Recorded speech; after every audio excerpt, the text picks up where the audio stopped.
آج میں نے پہلی دفعہ سلمان غنی کو اس قدر غصے میں دیکھا اور اچھا لگا مجھے. میں نے سجاد میر صاحب کو بھی غصے میں دیکھا. یہ وہ دو لوگ ہیں جن کو سن کر میں اپنے غصے کو کم کرتا ہوں.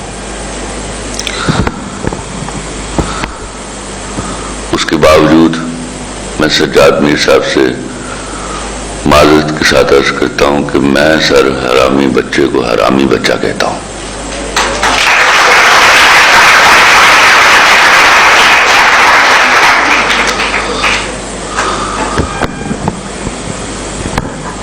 میرے نگران وزیر اعظم نے اگر فلسطین کے حوالے سے کوئی مذمتی بیان نہیں دیا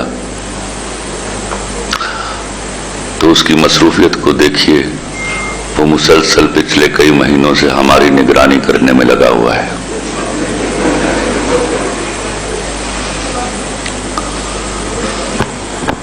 آپ نے بڑی خوبصورت بات کرتے کرتے چابک دستی سے ایک لفظ بدلا اور میں تالی بجاتے بجاتے رہ گیا. آپ نے کہا اگر ہم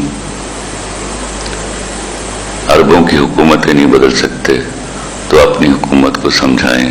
کہنا آپ یہ چاہ رہے تھے کہ اگر آپ عربوں کی حکومت نہیں بدل سکتے تو اپنی حکومتیں بدل لیجیے. اور یہی صحیح لفظ ہے.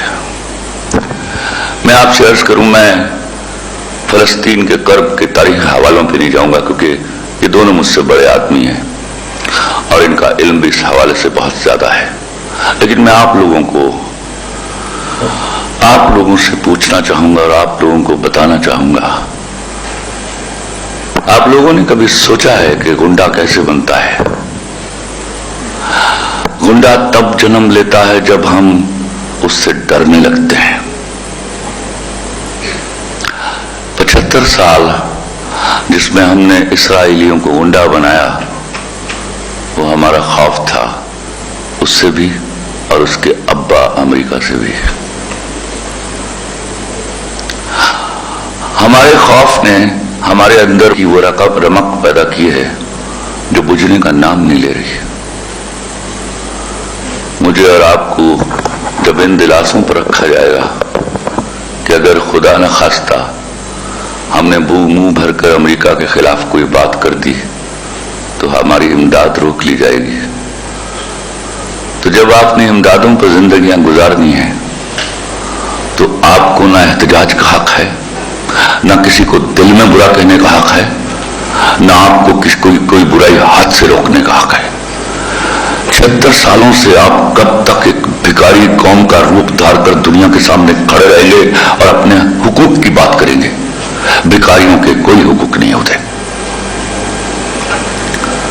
ہم جو ہیومن رائٹس کی بات کرتے ہیں کتنی رسپیکٹ دیتے ہیں بھکاریوں کو، ہمیں نہیں معلوم.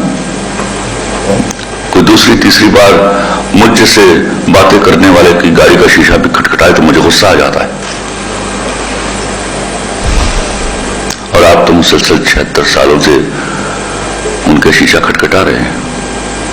آپ نے کبھی نہیں سوچا IMF کیا ہوتا ہے؟ اس میں جو فنڈ کریٹ ہوتا ہے اس میں کیسے منی پول کیا جاتا ہے، پیسہ پول کیا جاتا ہے، اس میں یہودیوں کا حصہ کتنا ہے؟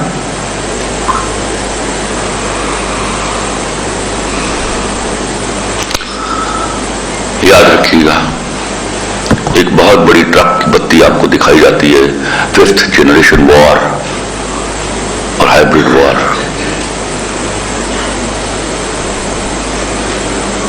خدا کی قسم گولی کا دیا ہوا زخم گالی سے نہیں بھرتا، واپس گولی مارنی پڑتی ہے. اور برابر کی گولی مارنے کے لیے آپ کو وہ والی گولی ایجاد کرنا پڑے گی. آپ جو 76 سالوں سے ہاتھ پر ہاتھ دھرے دنیا میں ہونے والی ایجادات کا انتظار کر رہے ہیں. بے شرمی ہماری یہ نہیں ہے کہ ہم کچھ کر نہیں پا رہے، بے شرمی ہماری یہ ہے کہ ہم کچھ ایجاد نہیں کر پا رہے.